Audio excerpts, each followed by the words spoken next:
Welcome, welcome, welcome to another edition of Brand Marks the Spot. I'm your brand buddy, Patrick Sesko. And Brand Marks the Spot is a show that talks about all of the branding for your business, life as a solopreneur, and leveraging the power of branding to help you grow your business and impact more people. And in today's episode, we are going to be talking about what a brand refresh is and when you should use it in your business. But before we talk about that, this episode is brought to you by the free brand essential brand roadmap to create a killer visual brand for overwhelmed entrepreneurs who know they need a brand but don't know what to do or where to start. And you can grab that at patricksesko.com/brand roadmap. So go ahead and grab that. It's going to give you the 30,000 foot view of what you need to do for your business when it comes to branding. And hopefully that will be helpful for you. So in today's episode, like I said, we're going to be talking about what a brand refresh is and when to use it in your business. So first, what is a brand refresh? Well, a brand refresh is basically an update of your existing brand, right? So you have a rebrand and you have a brand refresh. So a rebrand is basically completely rebuilding your brand from the ground up. That's going to be your personality, your values, your ideal customer, your brand identity, all of those things. And a brand refresh is taking what you already have and basically finessing it to fit your today's climate, whether that's to affect more of the people that you're reaching more effectively, and I'll get into the details here in a second. But when you're doing a brand refresh, you're just kind of updating everything and in hopes that it's going to connect more with your audience. And so you can refresh things like your brand identity, which is your logo, your colors, and your fonts. You can refresh things like your brand personality. Maybe you've changed or evolved over time. Your messaging and your positioning could also be updated based on what it is that you do and who you do it for. And again, when you're doing a brand refresh, it doesn't mean that you are building this up from the ground up. You're just taking what you have, finessing it, and making it better and more effective. So if you have a solid brand strategy in place, like your messaging and your positioning, then maybe what you need is a brand refresh. Now, you've probably heard me say if you're getting sick of your brand, you're doing it right. So one reason not to get a brand refresh is that you're just kind of sick of your logo, right?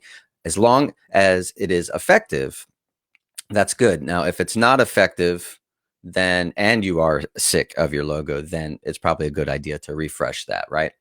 So the things that typically need to be tweaked when undergoing a brand refresh are either one or all of these following things. And that's going to be your visual design, your logo, your colors, your fonts, your general design look and feel, your brand personality. So maybe over time, your personality, I wouldn't say changes, but you've some people become more authentic. And then so that means that their sort of brand persona has evolved over time. So that might change over time. And when that changes, that's going to affect your visual design as well. And it might even affect who your ideal audience is in that instance. Another thing that might need a refresh is your messaging. Now, this may or may not affect your visuals. So people are tweaking their messaging all the time, as well as your positioning. So if you are competing on price and you just want to be the lowest guy, then all of a sudden you want to portray yourself as a higher end, high quality, high touch point product or service, then your positioning is going to change, and that's probably going to change your messaging as well as your visuals. So there's a lot of different things that go into it. And the next question is like, why would you want to refresh your brand? So typically you need a brand refresh because the current branding you have is no longer effective, or it needs to be updated for a number of reasons, right? And so there are three of the most common reasons that I've seen in my career that people usually do a brand refresh besides getting sick of looking at your logo or whatever.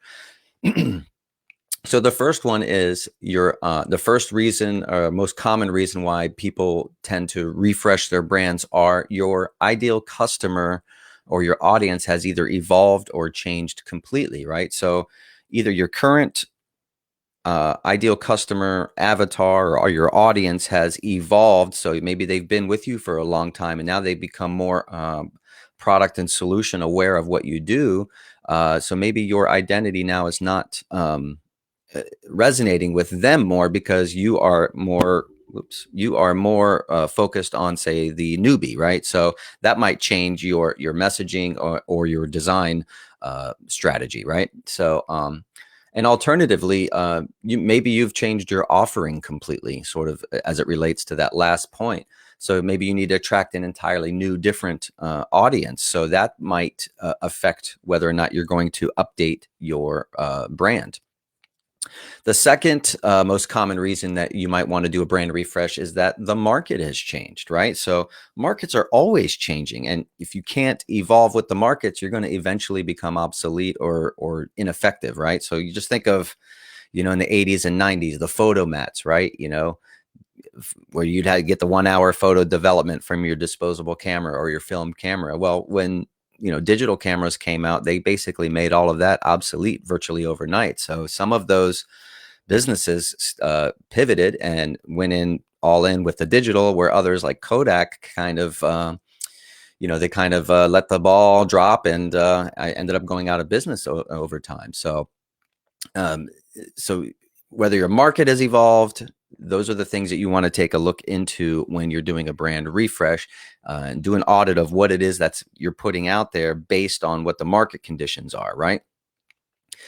So you might need to attract that new ICA as well. So the third most common reason people would want to do a brand refresh is that your design has become dated and it's no longer effective. Now, this is a good instance of where you might be sick of your logo, or maybe you do love it, but maybe it looks antiquated, it's old-fashioned looking, unless that's what you're going for, but it's not current anymore, right? So design trends change all the time. They change yearly. Every year you see the design forecast, right? And when you're doing this is why I preach simplicity in your brand identity, because the simple, easy to read, no flash, no frill brand identities are the ones that have staying power. So you look at your Apples, even Microsoft, right? I mean, they've had some brand refreshes over time, but they've evolved into something that's very simple and very iconic. And we'll look at some examples here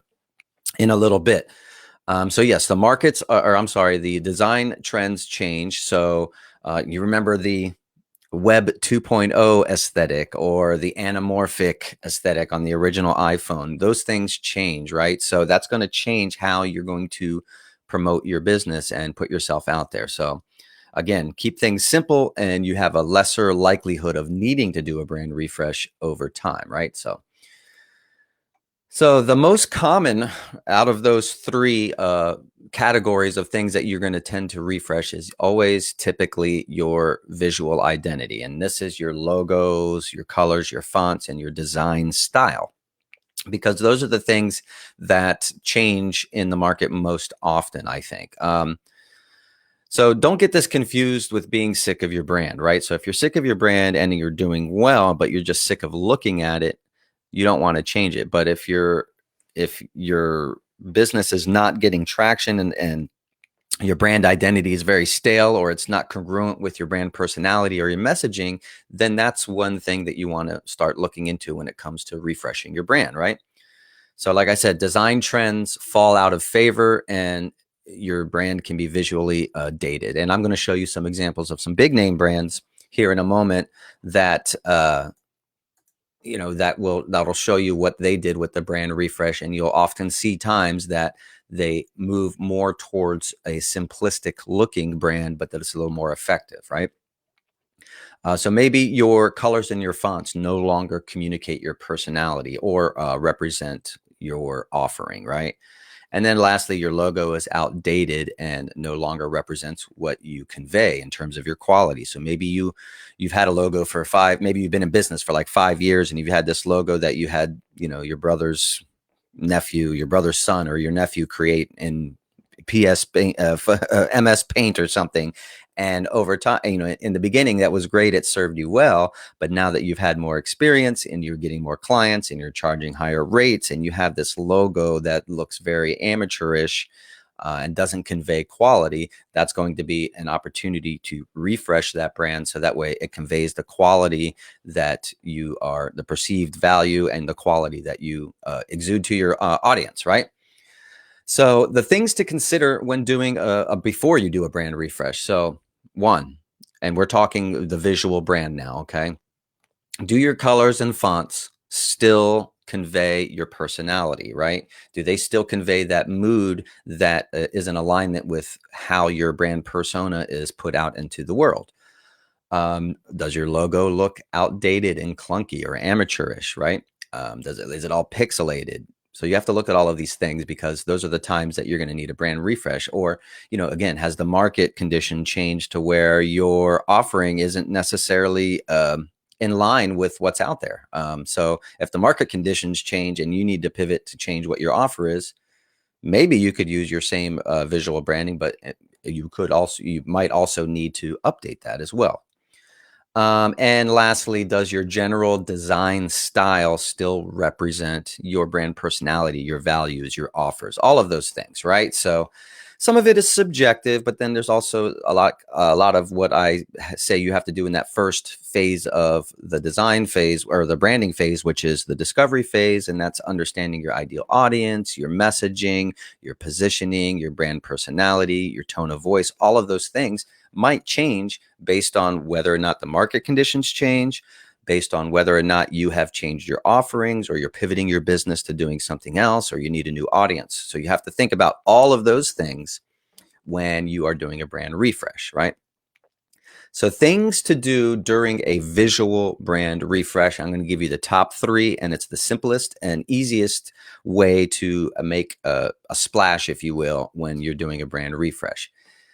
Number 1 is altering your logo, right? Now, this is not a total redesign. And sometimes the alterations are very, very subtle that most people won't even notice that anything has changed.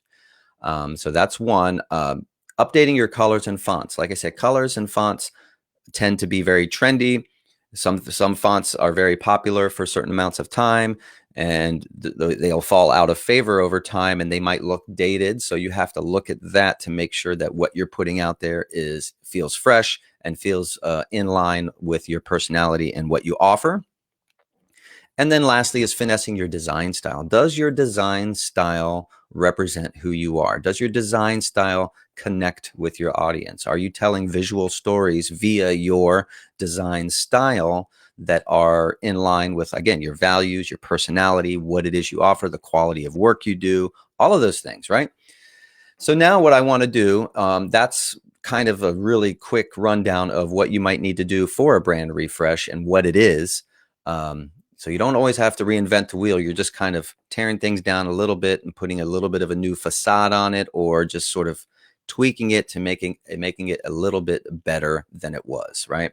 So let's take a look at a few examples. I'm going to share my screen here. So one of the examples that is a brand refresh is the Google logo. So you look at that first logo on the left, it has a serif font.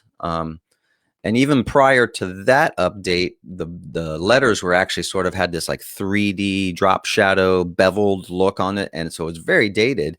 And so then you had this one on the left here, which is the serif font. And then they even further updated it to go with a sans serif font, which is basically much simpler. It's cleaner. It's a lot more professional looking.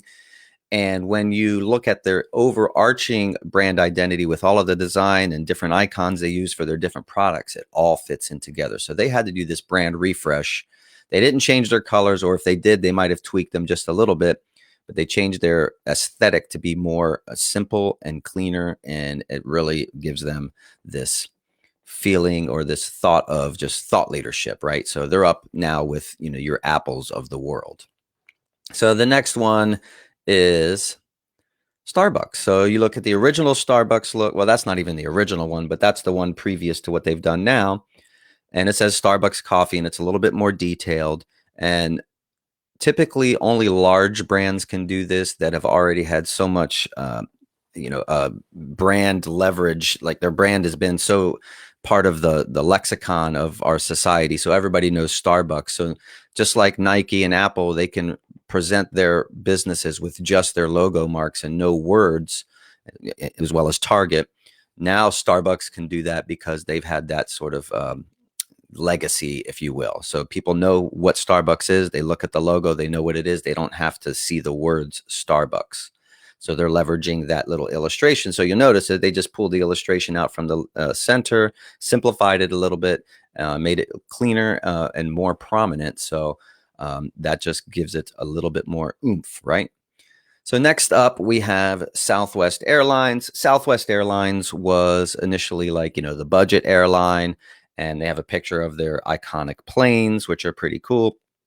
And it was very, very successful. But as they got even more successful and become one of the premier airlines, even though they were still considered one of the budget airlines, they always prided themselves on customer service. So you can see on the rebrand or the refresh, if you will, they just lowercased the letters of the word Southwest, and they added that little heart in there with the same colors that you see on their planes.